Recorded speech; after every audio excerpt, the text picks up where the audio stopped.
ያለምንም አይነት ነገር እኛ ላይ ጥቃት ለማድረስ ብዙ ነገሮች እየተከሰቱ ነው ያሉት።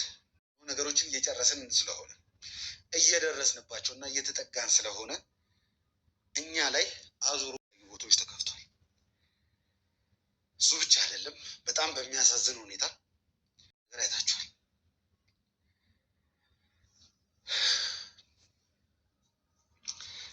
ወደ ቤተሰቦቻችን እኔ እንዴት ብዬ መናገር እንዳለብኝ አሁን ጥሩ ነው ያሉት። ከዛ ሁሉ ነገር በኋላ ከዛ ነገር ላይ የተነሳው ወጣት ሰላም ጤና ይስጥልኝ። ውድና የተከበራችሁ ውድ የሆናችሁ የኔ ቤተሰቦች እንዴት ናችሁ? ሰላም ናችሁ? ሰላማችሁ በያላችሁበት የዓለም ዳርቻ ሰላም ፍቅር እየተመኘው ዛሬ በአዲስ ነገር መጥቻለሁ። የዛሬው ደግሞ ትንሽ ለመናገር በጣም እንትን የሚል እኔ ከምን እንደምጀምርላችሁ አላውቅም። ዛሬ የልዑልን እናትና እህቱን ከእህቱ ደብተር ውስጥ የተገኘውን ጉድ ነው የምነግራችሁ። እንግዲህ እናት የልጇን የማናም እናት እንግዲህ ያው የምታደርገው ነገር አለ። ልጇ ከትምህርት ሲመጣ ምን ተማርሽ፣ ስንት አመጣሽ፣ ውጤትሽ እንዴት ነው፣ ፈተናው ምናምን። አሁን ደግሞ ወቅቱ የፈተና ነው ታውቃላችሁ።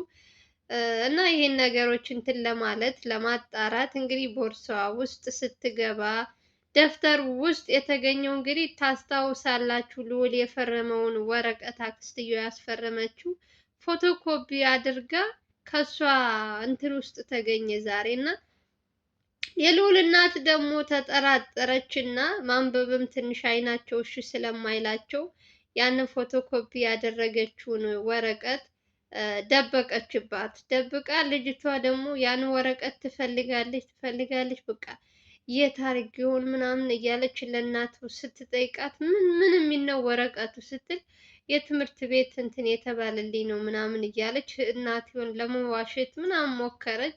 እናትየው ደግሞ የልዑል እናት ብልጥ አይደሉ። እሳቸው ማንበብ እንኳን እንትን ቢላቸው ኤርሚያስን ጠርተው ቤታቸው ድረስ ወረቀቱ ምን እንደሚል ይቺ ልጅ ከማን ጋር ነው የምትውለው የሚለውን እሱን ኦልሬዲ ከአክስቱ የልዑል አክስት ናት ይህንን ወረቀት ፎቶኮፒ አድርጋ አንቺ ጋር ይቀመጥ ብላ የሰጠቻት። ልዑልን ምን እያደረጉት እንደሆነም እናንተም እያያችሁ ነው። እንግዲህ ከዛ ወረቀት በኋላ በጣም ብዙ ችግር ውስጥ እየገባ ነው ያለው። በጣም የሚገርመኝ ደግሞ ከእህቱ ቦርሳ ውስጥ ለምን ይሄ የልዑል የፈረመበት እንትን እሷ ቦርሳ ውስጥ እንዴት ለምን ተቀመጠ? አክስትየዋና የልዑል እህት ምን እየሰሩ ነው? በጣም ነው የሚገርማችሁ። ወረቀቱ መጥቶ ኤርሚያስ ሲያነበው የልዑል እናት እንደሌላው ቀን ተዘናግታ ወይ ዝም ብላ ትተው ቢሆን ማለት ነው፣ ዝም ብሎ የማይረባ ነገር መስሏት እንትን ብለው ቢሆን ምን እንደሚፈጠር አላውቅም። ኦልሬዲ ልዑልን ችግር ውስጥ አስገብተውታል፣ እያያችሁ ነው። ልዑልን ለማስገደል አንዴ በሰራተኛ በዘበኛ ምን አይነት እንትን ውስጥ እንዳስገቡት እያያችሁ ነው። ግን ደግሞ የገዛ እህታችሁ ደግሞ ከዚያች ጋር ተባብራ ደግሞ እሷ የሰጠቻትን ወረቀት ይዛ ትምህርት ቤትም ስትሄድ አታምንም አለች። በቃ እናቱ ደግሞ የልዑል እናት ስትል በቃ ምንም አታምንም አለች። ቦርሳዋን ከትራሷ እንትን ስታረገው እኔ ደግሞ በቃ እናት ናት ትጠራጠራለች፣ የሆነ ነገር ታያለች። ምን ብቻ አላቅም፣ ታይቷትም ሊሆን ይችላል። ዛሬ ደብተሯን ከፍታ ያየችው እንግዲህ ብዙ ጊዜ በተለይ ተለይ ያሉ ልጆች ጋር ትኩረት አያደርጉም እናቶች። ቦርሳሽ ውስጥ ምን አለ ምን የለም አይሉም። ህፃናቶች ሲሆኑ ነው ድፈርም ምናምን ብላችሁ የምታዩት እንጂ እቺ ትልቅ ስለሆነች ብዙም እንትን አይሰጧትም። ዛሬ ግን ሲያዝባት እንግዲህ ተዋረጅ ሲላት ቦርሳዋ ሲከፈት የተገኘው እንግዲህ ኮፒ አድርጋ ፎቶኮፒ አድርጋ የልዑልን ፊርማ እሷ ውስጥ ቁጭ አድርጋ ተገኘችላችሁ ማለት ነው። ኤርሚያስ በጣም አዘነባት። ልጅቷ ኦሬዲ ወጥታለች፣ ቤት አልነበረችም። ኤርሚያስ ሲመጣ ጠብቀን እንትን በላት ምናምን ስትል የልዑል እናት በቃ አሁን ዝም ብለህ ሂድና እኔ ምን እንደተፈጠረ ልጄን አጣራለሁ፣ ስትመጣ ደግሞ ከቤት እንዳትወጣ ትላለች። ደግሞ ብትወጣስ እንደዚህ አይነት ሴት ደግሞ እነሱ ጋር መቀመጥም የለባትም ለሰከንድ። የእውነት የልዑል እናት አሁንም ወታ ጎዳና ላይ እንትን እንዳትልብኝ እንደዚህ ምናምን ትላለች። የእናት እንትን አሁን ይቺ ወጣች አልወጣች ምንድን ነው የሚቀርባቸው? ልዑልን አደጋ ውስጥ እየጣለች ደህና እህት ብትሆን ልዑል እየፈለገው ነው ያንን የፈረመበትን ወረቀት አይደለ? አክስትየዋ ካስፈረመች በኋላ የት እንዳደረገችው ምኑ ሁሉ ነገር ቀይር ብላበታለች። ጭራሽ ይባስ ብላ ደግሞ በዘበኛና በሰራተኛ እሱን ለማስገደል እየሰራች ያለችውንም እያያችሁ ነው። እሷ ብቻ ሳትሆን ሌሎችም አሉ። በእርግጥ ግን ደግሞ ወረቀቱን እንድትፈርም ያረጉት ደግሞ ልዑልን ያሳሳቱት አንድ ላይ ተባብረው ነው። በጣም ከገረመኝ ነገር ውስጥ ደግሞ ኦልሬዲ እሱ ሳያቅ በስተት ፈርሟል ወረቀቱን። ግን ደግሞ እህቱ ከሷ ጋር ካለ ለምን ለልዑል አሳልፋ አልሰጠችውም? እርግጠኛ ነኝ ማታ ማታ መቼም ስለዚህ ስራ የሆነች እረፍት ሲያገኝ ማውራቱ አይቀርም። ተሳስቶ እንደፈረመ ወረቀትን ቪዲዮም እያየች ስለሆነ ደህና እህት፣ መልካም እህት፣ ቅን ልብ ቢኖራት ለወንድሟ አሳልፋ መስጠት ትችል ነበር። ሁለተኛ ነገር ደግሞ አክስትየዋና የልዑል እህት ምንድነው ከልዑል የሚፈልጉት? ለምንድነው ከልዑል እህት ጋር የልዑል ፊርማ እንዲቀመጥ የፈለገችው? እንደ እንትን ይዘው የምትዞረው እህቱ ለምንድን ነው? ሰው አንድ ቤት ውስጥ ቁጭ ብላችሁ በእናንተ ላይ እንትን ሲያደርግባችሁ ግን አያናድድም? ከሩቅ እኮ ቢመጣ ችግር የለም፣ ግን ደግሞ የገዛ እህታችሁ በጣም ለፍታችሁ አስተምራችሁ ለፍታችሁ ከዚህ አደርሳችሁ ከኋላችሁ ሆኖ ደግሞ እንደዚህ አይነት ነገር ሲሰራባችሁ። ስለ ፊርማ ወረቀቱ ከዚህ በፊትም ሲያወራ እሷ ግነት እንደ ቀልድ አይታ ነገሩን ምንም አትቆጥረውም። በቃ ይቺ ቅሌታም ወራዳ ኤርሚያስ መጥቶ አንብቦ ለእናትየዋ ለልዑል እናት እሷ እንትን እንድትል ልዑል እንደፈረመበት ወረቀቱ የልዑል ፊርማ እንደሆነ ስትሰማ በቃ ደነገጠች። እንዴት ከሷ ቦርሳ ውስጥ ሊኖር ቻለ? እንዴት ሊገኝ ቻለ? እኔ እኮ እንደ ቀልድ መስሎኛለች። በቃ ልጅቷ የሆነ ተጠራጥሪያት ምናምን ነው እንጂ ቦርሳዋንም አይቼ አላውቅም። እንደው ዛሬ ሲያዝብኝ እንደው የእሷን ቦርሳ እንትን ብዬ ምናምን ብላ እንግዲህ ልዑል ትረፍ ሲለው ነው ብዬ እኔም እግዚአብሔር ነው የምላችሁ ልዑል ትረፍ ብሎት ነው እንግዲህ ይሄንን የፈረመውን ወረቀት በእጁ ስለገባ እግዚአብሔር ይመስገን። ሁለታቸው ደግሞ ምን እያቀዱ እንደሆነ ከአክስቱ ጋር አላቅም። አሳዝኖኛል በጣም በተለይ ዛሬ የተለቀቀውን እንትን ስለ ዘበኛው እና የቤት ሰራተኛዋ ምን እያደረጉ እንደሆነ ልዑልን ግደለው በጥይት ምናምን የሚለውን እንትን ስሰማ ራሱ በጣም ተረብሼ ነበረ። ምን አይነት እንትን ውስጥ እንዳስገቡት እንግዲህ የገዛ ቤተሰቦቹ እያያችሁ ነው።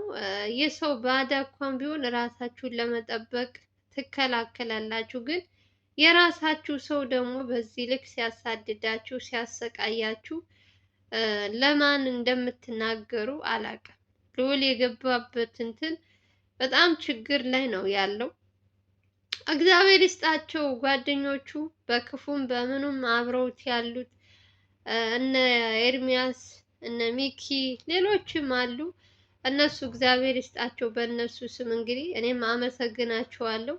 እናንተም በጣም እንድታመሰግኑልኝ እፈልጋለሁ። በተለይ ኤርሚያስ ቀንና ሌሊት ሳይሰለቸው እየሄደ እናትየዋ የልዑል እናት በአስቸኳይ እፈልግሃለሁ ስትለው ሁሉንም ነገር ትቶ እናቱ ጋር ሄዶ ያለውን ነገር እያጣራ ስለዚህ እቺ ልጅ ደግሞ እንደሚከታተላት እንግዲህ ቃል ገብቶላታል እናቱ። አሁን ትምህርት ሊዘጋ ነው። ከአሁን በኋላ የምትወጣም አይመስለኝም። ግን ዙሮ ዙሮ ምን አይነት ሴረኛ ልጅ እንደሆነች እንድታውቁ ያክል ነው። ልዑል እንግዲህ ይሄን ነገር እያየ ምን አይነት ውሳኔ እንደሚወስን በእህቱ ላይ አላቅም።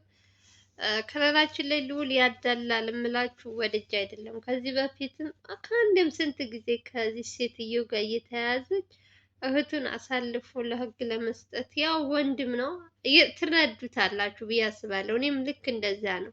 ማንም ሰው የገዛ ወንድሙን ትመክሪዋለሽ በተቻለሽ አቅም ቀስ አድርገሽ እንጂ አሳልፈሽ ለእንትን አትሰጪውም። ልዑልም የደረሰበት እንግዲህ ይሄ ነው። እህቱ አሳልፎ ለመስጠት ጨክኖ ለመስጠት አልቻለም። እሷ ደግሞ እሱ እንደማይጨክንባት ስለምታውቅ በየቀኑ እየተቀያየረች ከሌላ ሰው ጋር አብራ ተባብራ እየሰራች እንግዲህ ወንድሟን ችግር ውስጥ እየከተተች ነው ያለችው። እና እንደዚህ አይነትም ሰው አለ። ፈጣሪ ከአስመሳይ ሰው ይጠብቀን ከእንደነዚህ አይነት ሰዎች ጋር። በጣም ከባድ ነው እያሳለፈ ያለው እየሰማ ያለው ነገር አይደለም። ለልዑል ይቅርና እኛ እንደ ተመልካች እንኳን የእነርሱን እንትን ስንሰማ ገና ርዕሱን ሳይ እኔ ደግሞ ዛሬ ምን አመጡ ዛሬ ደግሞ ምን እንትን አሉ እያልኩ በጣም ነው የምሳቀቀው። እና መቼ እንደሚያልቅ አላውቅም ይሄ ነገር። የእውነት መጨረሻው ነው የናፈቀኝ። አሁንስ በጣም ስልችት ብለውኛል። ስለ ልዑል ቤተሰቦች ስለ ልዑል እንትን ማውራት ራሱ በጣም ከባድ ነው። ኬዙ ግን በጣም ዝም ብላችሁ ካያችሁት ልክ እንደ ማን ነው አቤልን አስታውሳችኋል? አበበና ያቺ ሰራተኛዋ ምን እንዳደረገችው ልክ እንደዛ አይነት ኬዝ ነው ልዑል ላይም አሁን ላይ እየተካሄደበት ያለው። እና እንግዲህ እግዚአብሔር ይሁናቸው ተባብረው እንግዲህ እነዚህን ሰዎች የሚያስፈልገውን ነገር እያደረጉ ችግራቸውን እርስ በርሳቸው ተጋግዘው እንግዲህ ያስተካክላል ብዬ ተስፋ አደርጋለሁ። የአሁኑ ደግሞ ትንሽ ከበድ ያለ ነው። በጣም ያሳዘነኝ ነገር ቢኖር ስለዚህ ወረቀት እያወራት ሳላስበው አስፈርማ አክስቴ ችግር ውስጥ ልታስገባኝ ነው እያለ እያወራች እህትየዋ ቦርሳው ውስጥ ቁጭ አድርጋ ቤት ውስጥ አንድ ቤት እየኖሩ እንዴት አስቻላት ግን? ምን አይነት ጨካኝና ምን አይነት እንትን ብትሆን ነው? ምን ያክል ብርስ ቢሰጧት ነው? በምንስ ቢሞሏት ነው ልጅቷ ማሰቢያዋን ሁሉ ነገር ድፍን ያደረጉባት? እናንተ የእውነት የሆነ ነገር አድርገዋት ነው እንጂ በጤናዋ መቼም ሰው በጤናው የገዛ ስጋሽን እንደዚህ በዚህ ልክ አሳልፈሽ በዚህ ልክ አትሸጩም። በዛውም የልዑል አይነት ወንድም አይገኝም ተፈልጎ። አረ እንግዲህ እኔ እንዴት ብዬ እንደማወራችሁ አላውቅም። የእውነት በጣም ከባድ ነው ያለችበት ሁኔታ። ልጅቷም ከሁለት እንትናት ያቺ የልዑል እንትንም የሆነ የያዘችበት የማስፈራሪያ እንትን አለ ይመስለኛል። አሁን ልጅቷ የልዑል እህት እንደው ብልጥ ብትሆን በምን እንደምታስፈራራት ምንም ነገር ሳትደብቅ ለልዑል ብትነግረው ችግሩ ተፈቶ እሷም ከወንድሟ ገን ሆና እናቷም በየቀኑ እንደዚህ እያናደደች በሽተኛ ታረጋትም ነበረ። ልጅቷም ደግሞ ያልሆነ እንትን ውስጥ አትገባም ነበር። እሷ ግን እየተደባበቀች እያስመሰለች መኖር ነው የምትፈልገው ይመስለኛል። ሁልጊዜ ባለፈውም ስትያዝ ከኔ ምንም እንትን የለም እንደዚህ ምናምን እያለች በውሸት ታታልለዋለች። ልዑልም ነገሩን እንደ እንትን እያየ ችላ ብሎ ያልፈዋል። እሷ ደግሞ እየባሰባት ጭራሽ ይባስ ብላ ዛሬ ደግሞ የራሱን ፊርማ ይዛ ትምህርት ቤትም ምንም ስትሄድ እንዳይወስዱባት እኮ ነው። በእሷ ቤት ማንም ሰው ቦርሷ የሚፈትሽ የለም። በቃ እንትን አይልብኝም ብላ ነበር። ዛሬ ግን እንግዲህ ተዋረጅ ሲላት አንደኛ ለልዑል ሲለው መሰለኝ። አይገርማችሁም?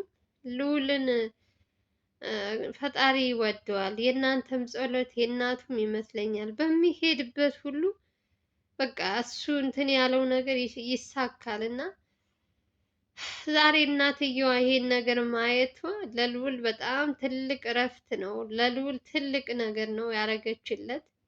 ይስተካከላል በቅርቡ ቀን። እነዚህ ሰዎችም ኦልሬዲ ለሱ ሞት ለሱ እንትን በየቀኑ የሚያስቡትንም ለራሳቸው ያርግላቸው። እንግዲህ በተቻለው አቅም ራሱ መጠበቅ አለበት ልዑል። በጣም ከባድ ነው። ለማን እንደምትናገሩ አላውቅም። የእውነት መላ መላ መላ የሌለበት ምከረው ምከረው እምቢ ካለ መከራ ይምከረው አለ። በጣም ነው የተናደድኩት። በልዑል እህት ተናድጃለሁ በጣም ክብር የሌላት ሴት፣ ለወንድሟ የማትሆን ሴት እና እኔ አላቅም ብቻ። ለማንኛውም ዛሬ የዚችን ጉደኛ የሆነች ልጅ ይሄ ነው ኤርሚያስ እንትን ያለው የደረሰበት እንግዲህ የልዑል እናት እግዚአብሔር ይስጣት። እንግዲህ ዛሬ ይሄንን ፊርማ የልዑል የሚፈልገውን የገዛ ቤታቸው ውስጥ ቁጭ አድርገው ልዑል ሌላ እንትን ሲያሳድድ ስለተገኘ ደስ ብሎኛል። እንግዲህ እህትየዋ ምን አይነት ውሳኔ ይወሰንባታል የሚለውን ደግሞ እያየን እያጣራን ወደ እናንተ እንትን የምላችሁ እመጣለሁ። ቪዲዮውን ስትጀምሩ ላይክ እያደረጋችሁ አዲስ ከሆናችሁ ደግሞ ሰብስክራይብ እያደረጋችሁ በሌላ ቪዲዮ እንገናኛለን። ሰላም ፍቅር እንመኝላችኋለን። ባላችሁበት ሰላማችሁ ይብዛልኝ። ባይ ባይ።